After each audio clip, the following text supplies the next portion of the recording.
আবাহনী এক ঐতিহ্যের নাম। ফুটবল, ক্রিকেট, হকি সহ বিভিন্ন খেলায় দেশের ক্রীড়াঙ্গনে কত অর্জন এই ক্লাবটির। এই ক্লাবের আকাশী নীল জার্সি গায়ে মাঠ মাতিয়েছেন কত খেলোয়াড়। তারার আলো ছড়িয়ে গৌরবময় কত অর্জন তাদের। কিন্তু তাদের গৌরবের স্মারক ট্রফিগুলোর প্রায় সবই দুর্বৃত্তরা লুটে নিয়ে গেছে।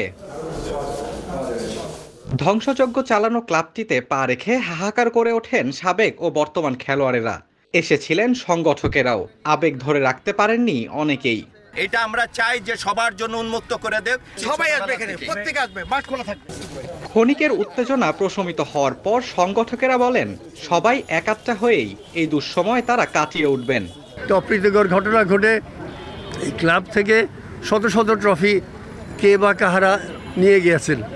আমি আপনাদের সবাইকে অনুরোধ করব যে এই সব ট্রফিগুলো যাতে দয়া করে ক্লাব প্রাঙ্গণে ফেরত দেওয়া হয়।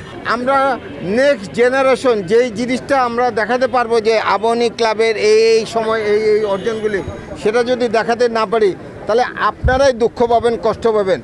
কে কতদিন বাঁচবো, বাট আমার মনে হয় যে এটা আমাদের যে অর্জনটা ছিল সেই অর্জনটা যদি আবার দেখি যে এখানে পুনঃস্থাপিত হয়েছে, সেটাই হবে আমাদের জন্য সবচেয়ে বড় পাওয়া।